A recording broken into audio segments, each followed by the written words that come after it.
there's a photo, and you're on. Good. Diplomacy. 끝났다 이거만 해.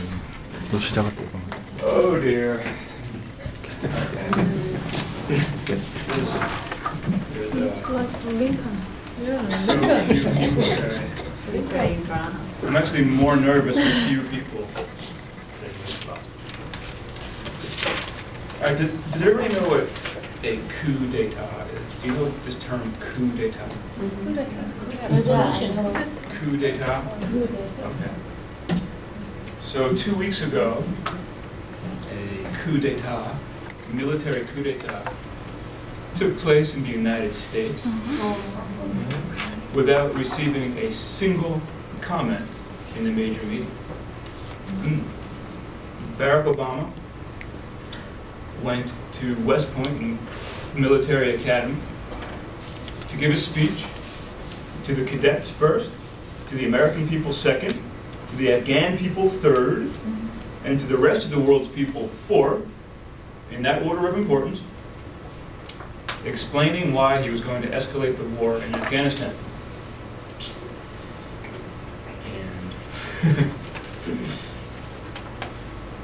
underneath all those beautiful phrases of Mr. Obama's, we all know he's famous for beautiful language.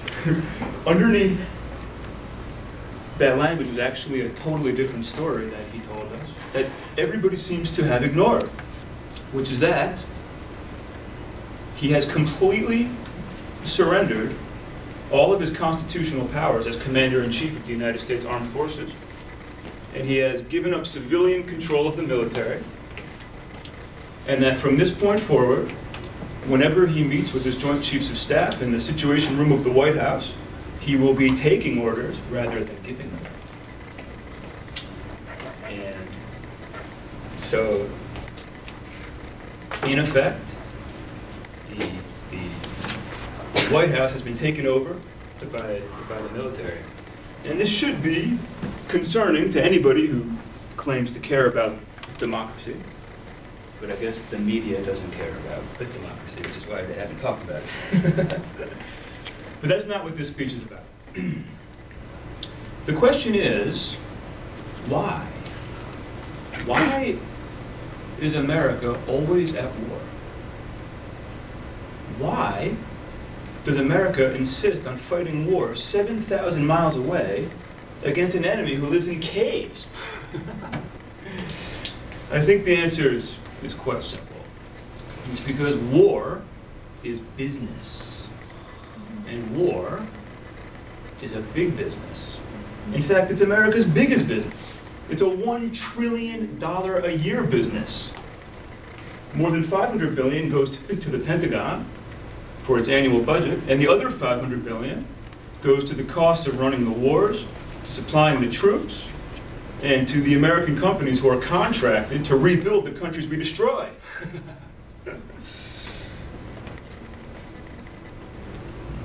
But the really tragic thing, I think the most tragic thing, is not that America kills hundreds of thousands of people every year to keep this $1 trillion business going. And the real tragedy is not that Barack Obama is too weak to face down the Pentagon. I think the real tragedy is that we, the people, have accepted this as our way of life. To such a degree that we don't even imagine a different world anymore. We don't even think about an alternative way. It's not even in the debate anymore. And anytime somebody comes along to challenge this totally mad system, what do? We ridicule them, right? We say, he's naive, or she's an idealist, or Rod, it's a nice speech, but you don't understand how the world actually works.